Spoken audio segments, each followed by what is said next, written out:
Radio Sucesos 101.7 FM presenta su noticiero Sucesos con Milton Pérez y Verónica Larrea. Un periodismo libre para una democracia plena. Los hechos y las opiniones de los sucesos que marcan nuestro tiempo.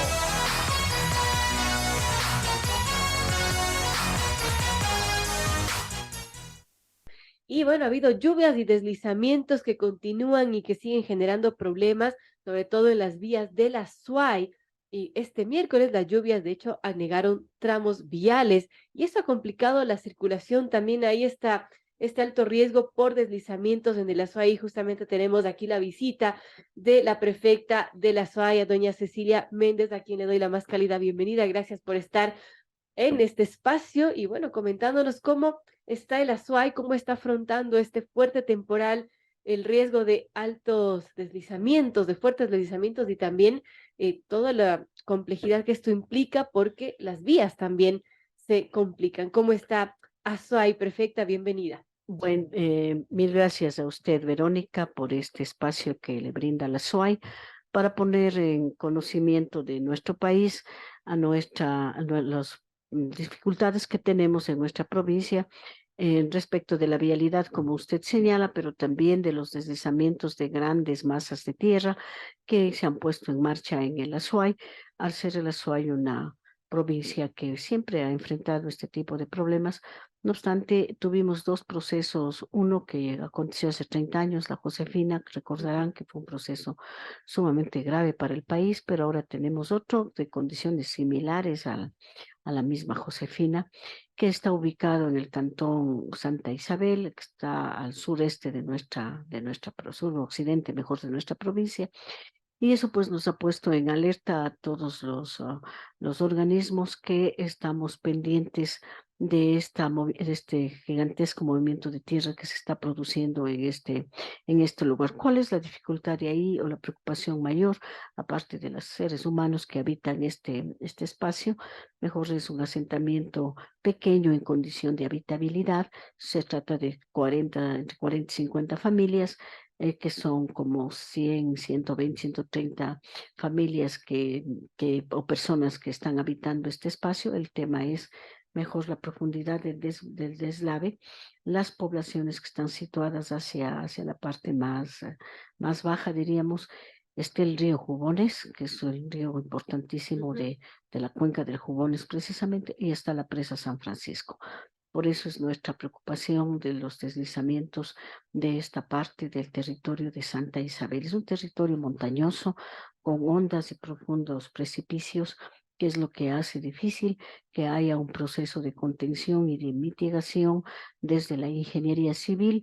Y el gobierno provincial de la SUAY tiene una documentación ya importante sobre la atención a este tema a partir sobre todo de agosto del año 22, cuando se dieron las primeras llamados a observar el desplazamiento de esta tierra por petición de los mismos moradores de la cría, que llegaron al gobierno provincial a exponernos las grietas, que en geología se llaman los escarpes, que se estaba produciendo en sus suelos.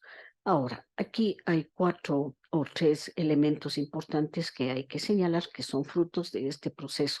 El primero de ellos es el devastamiento de los bosques naturales que la población ha hecho sobre los Andes altos, que ciertamente debe haber una política pública que nos junte a todos los niveles de gobierno y a toda la sociedad civil para proteger los bosques, así como también los bosques de chaparro. El chaparro es fundamental para poder contener el agua y las tierras, y eso se encuentra devastado por el tema de la ganadería por un lado y por otro lado el ganar terrenos para la siembra de la cebolla, que es uno de los productos más fuertes que esta población posee. Luego está el mal uso de los sistemas de riego, porque se los hizo hace 30, 40 años sin los necesarios cuidados, sin la impermeabilización que se hace de los sistemas de riego necesarios, y han sido hechos cavados en tierra, y obviamente el agua, al ser el líquido diríamos, frágil para poder penetrar en cualquier espacio y no se diga la tierra, lo ha hecho a lo largo y ancho de más de medio siglo, por lo menos medio siglo atrás. Luego está los sistemas de la construcción o la producción de la cebolla, básicamente y la irrigación de los suelos por aspersión, por inundación. Es decir, era algo muy fuerte y finalmente las aguas servidas, todas las aguas servidas de la población que está ahí, son 4 factores que se juntan para haber generado este proceso de deslizamiento profundo y grande de tierras, unido al hecho de que, según los ingenieros civiles especializados en hidráulica, probablemente hay aguas subterráneas también ahí, lo que complica aún más este panorama. Como digo, a partir de agosto nosotros hemos desplegado la acción de nuestros ingenieros del Departamento de Riego que tienen que ver con especialidad en hidráulica. Luego han estado los civiles, también los ingenieros geólogos, porque los gobiernos provinciales tienen todas las profesiones y todos los oficios. En este sentido es una institución maravillosa.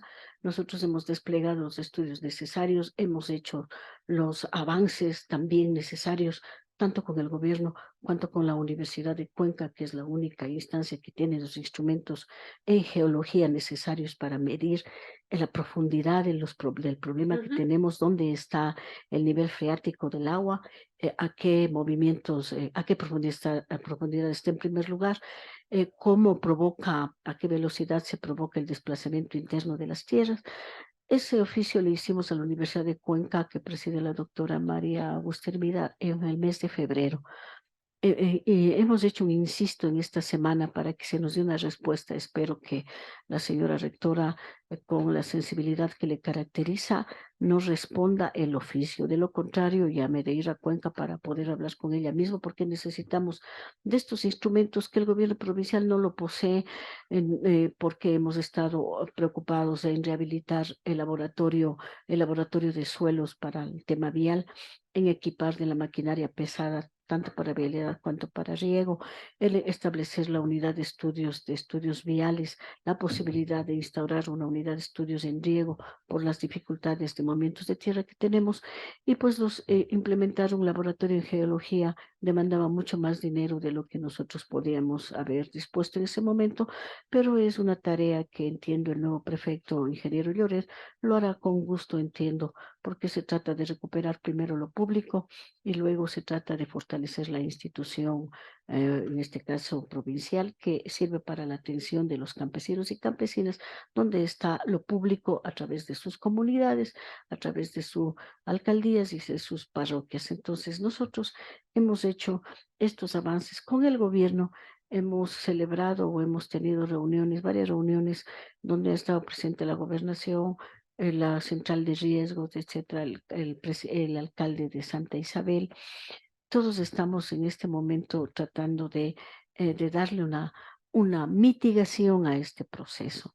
No obstante, los ingenieros especializados en civiles ya, los hidráulicos y los geólogos nos han dicho de que es un desplazamiento gigantesco, irremediable. Lo que nosotros podemos hacer es mitigar a través de diques profundos, en la medida en que sepamos cuánto es, porque una profundidad que pasa a los 5 metros es un problema, pero están ellos hablando de 20, 30 metros de profundidad, lo cual es muy fuerte, y está situada la cría en un espacio de los Andes. Lamento no tenerle el mapa aquí, hubiese sido bueno, tal vez, Sofía, el mapa donde está la cría, para que se mire que esté en un lugar de 2 montañas en precipicio, y lo que nos preocupa a nosotros es la población que está más abajo y la presa San Francisco y el río Jubones. Si eso se desplaza, probablemente tengamos algo más fuerte que la Josefina incluso, lo cual es un problema mayor.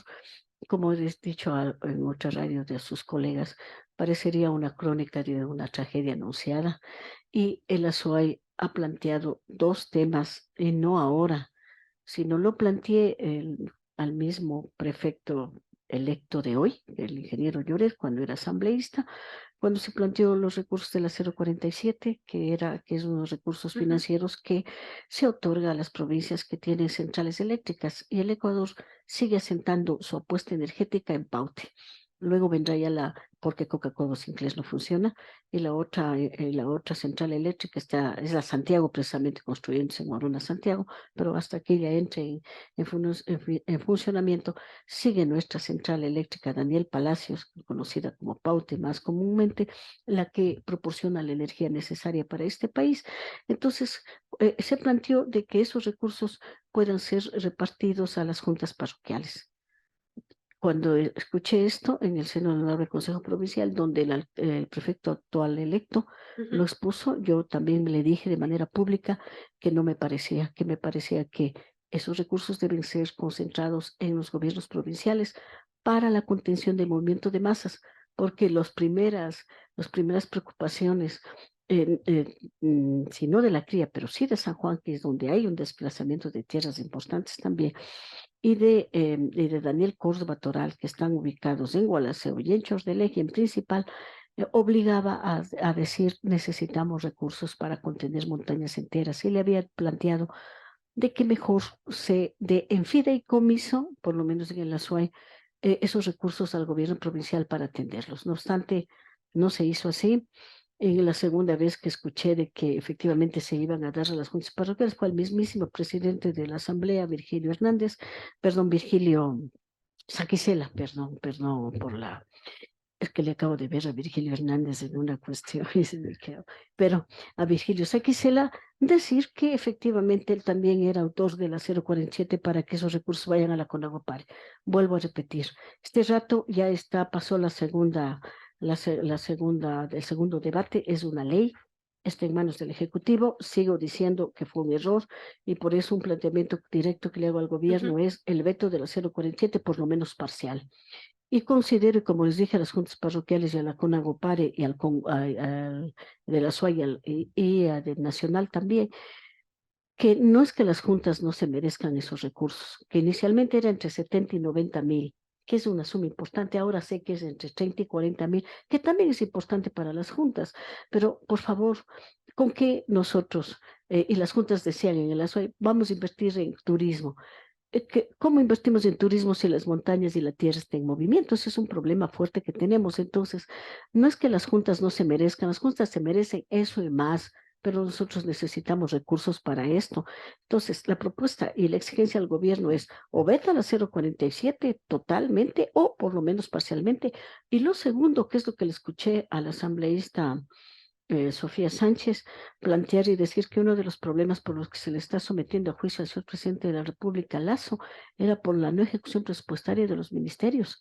Entonces, si eso es así, pues que se haga una replanificación financiera Claro. y se direccionen los recursos hacia las zonas más graves de este país. Una ya está, es a la UCI que está ahí, y la otra que necesitamos recursos incluso para ver qué es lo que realmente se puede hacer en términos de desplazar a la población que está abajo de Claro, la en cría zonas en de este riesgo. rato, y sobre todo en mirar y ver cómo podemos sostener este proceso. Son dos planteamientos que ahora lo hago. El uno ya lo hice en su debido momento, lo hice ante las autoridades del legislativo, al mismo presidente Virgilio Saxela. Yo después de esto voy a tener un encuentro con él y le voy a decir que es necesario que se vea, que se mire. Ya, esto ya pasó de las manos de ellos. En este Ujú. rato está en la cancha del gobierno, pero para decirle que debe haber una mayor, un mayor cuidado en términos de la legislación nacional. Lo dije muy claramente al prefecto actual, que entiendo que ahora está tomando pulso sobre el tema de la cría, seguramente no lo conocía, incluso hay un Twitter de él en el que usa nuestras propias fotografías antes que nosotros mismos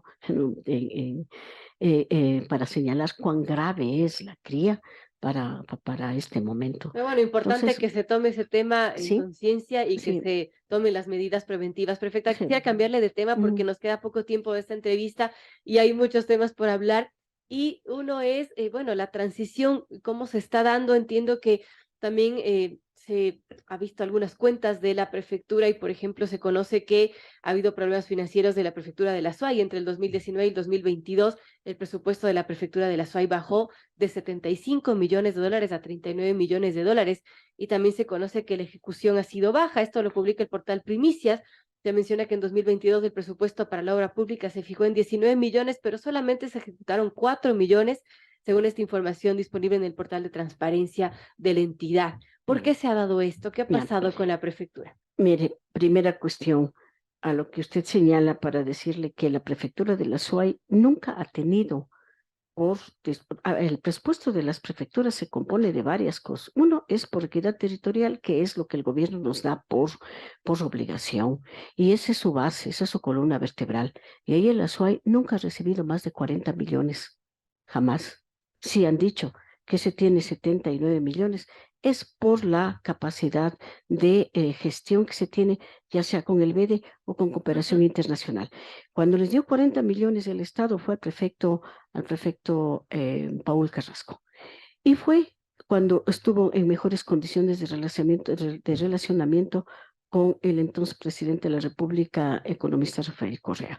Luego, en procesos de orden político, hubo un distanciamiento y el presidente de la República de entonces le quitó un recurso fundamental para el Azuay, que era Chaquilcay, que es el lugar donde más se recoge por peaje y que puede sostener, con Chaquilcay se puede sostener la vialidad interna y de segunda orden y tercera orden de la SUAY. Y eso se quitó en el año 2017. O sea que este tema no es que es de ahora, del 19 al 22. Segundo, nosotros también tenemos ahora un presupuesto de 70.885.000 dólares. Y cuando asume la prefectura el exprefecto Pérez Guartambel, él también recibe una prefectura con 39 millones, me parece.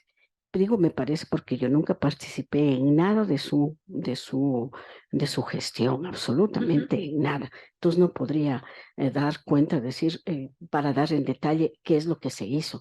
Mas sí, en documentos me he tenido que enterar de que efectivamente de esos 39 millones se perdieron como dos y quedó en 36 millones. De esos 36 millones, el prefecto Pérez Guartambel también en otro proceso político individual, porque vale decirle en este momento que el exprefecto Paul Carrasco perdió Chequilcay en esa brega política de querer ser presidente de la República también. Y en los 36 millones del año 2019 al 20, donde estuvo el prefecto Pérez Guartambel, también perdió 4,5 millones con la tasa solidaria Pero esa en la otra quitó brega. él. Él lo quitó en el honorable Consejo Provincial, al calor también de querer aspirar a la presidencia de la República, que no fue la defensa del agua. Él como persona, y ahí hay documentos. Yo he preferido siempre trabajar por el ASUA y no entrar en discusiones, ya que usted me pregunta, ¿existen los documentos necesarios en el honorable Consejo Provincial de la SUAY para demostrar de que por el agua el prefecto Guartambel no ofreció a nadie, a ninguna, a los 15 cantones, y 61 juntas de la SUAY, ni una pizca de una piedra por el agua, pero sí ofreció quitar la tasa solidaria y cómo lo hizo, y ¿sabe cómo lo hizo? Ofreciendo 1 kilómetro de doble tratamiento superficial bituminoso a las juntas. 1 kilómetro de doble tratamiento superficial bituminoso cuesta entre 90,000 y 100,000 dólares. Eso fue, y por fortuna logró solamente firmar con 9. Y luego nosotros tuvimos que cumplirles, porque esta administración se ha cumplido con las 9 para poder reconcentrar esos recursos y poder cumplir la maquinaria. Una cosa. ¿Y cómo lo hizo con el tema de la maquinaria? También vendió las acciones del gobierno provincial de la SUAY en L. Austro. Con eso se compró la maquinaria, porque logramos reconvenir los 5 millones. Porque el prefecto Pérez Carrasco también, y eso era parte de los 70 millones o 79 millones que las personas dicen, también era con los recursos o con las acciones que se tenían en L. Austro como gobierno provincial. Al perder el apoyo de los presidentes, se echó mano, en el caso de Carrasco, del patrimonio de la SUAY. Por lo tanto, cuando él deja, ya no deja en 70 millones, lo deja mucho, con 39 millones. Y nosotros en mi caso, cuando yo asumí con la prefectura, el presupuesto era de 32 millones de dólares. Ahora lo vamos a dejar en 34 millones. ¿Ya? Pero de lo que el gobierno denomina o de la fórmula de equidad territorial denominada equidad territorial. En la SUAY, ahí en el CONAGOPAR, hemos hecho las discusiones necesarias para cambiar la fórmula matemática que nos condena a tener diríamos, un bajo presupuesto porque deberíamos tener más. Y nuestra propuesta era, según la productividad de la economía social y solidaria de los pequeños campesinos, no hemos logrado tener ahí el respaldo necesario porque todo es con votos, ¿no? Como para poder implementar esa discusión. Ahora, nosotros por gestión propia hemos avanzado con el BEDE, donde hemos obtenido por lo menos 12 millones de dólares con la cooperación internacional, con las cuestiones de la exigencia de la devolución del gobierno nacional a los recursos a la SUAY. Tenemos también un presupuesto y eso es con lo que hemos funcionado de 70.885.000 dólares. Estos últimos 885.000 dólares fue de cooperación interna, de cooperación internacional que se logró sacar, de manera que los datos que se pone ahí son datos que no son de los más adecuados, diríamos. ¿Por qué se pone esta cuestión y ha habido esta especie de la ejecución presupuestaria? Son datos que se van subiendo de manera parcial, ¿no? Hay una cosa que se llama inversión ejecutada y nosotros lo que tenemos para este año Ujú. es en el orden del 38% de la ejecución presupuestaria de nuestro presupuesto que nos dan por equidad territorial. Entendemos de que eso nosotros vamos a proceder, no a cambiarlos, sino a especificarlos como lo estoy señalando aquí. Entonces, esos datos que se tienen son datos que deben ser redireccionados y señalados conforme es. Esta preocupación que usted manifiesta, y le agradezco por su pregunta, también ha sido manifestada por el actual prefecto electo, ingeniero Lloret, y también le hemos manifestado y le hemos dicho, y ha sido posible hacer una transición, diríamos, en democrática, en respeto, que es lo que Ujú. de parte y parte hemos hecho y hemos hecho lo posible para que eso sea así. Ha habido algunos cruces, efectivamente, pero no han sido de mayor preocupación, como para decirles, los datos fundamentales los tenemos nosotros en el avance ya del tiempo, que es lo que nosotros estamos garantizando. Por ejemplo, nos toca entregar el flujo financiero de cómo va a quedar la prefectura. Eso lo vamos a hacer al término de abril, porque ese es prácticamente el cierre Está de la cumpliéndose ejecución. con el proceso de Sí, transición. sí, se ha cumplido, hemos tenido todo, todo se ha hecho en orden, sin generar esa especie de caos que en otros lugares se ha dado, porque no creemos que eso fortalezca ni la democracia, ni la ciudadanía, ni a la institucionalidad Bien. pública, ni a nadie. Nosotros tenemos otra comprensión de lo público y lo público para el ASUAI ha estado estructurado en dos ejes fundamentales, ASUAI estratégico y ASUAI mancomunado. Bien. Rápidamente, ASUAI Perfecta, tenemos que, estratégico. que terminar Sí, ya. Le quiero agradecer sí. y enhorabuena que esta transición se esté dando, como se Mm. dice, de manera democrática, de manera ordenada. Y bueno, gracias por estar con nosotros.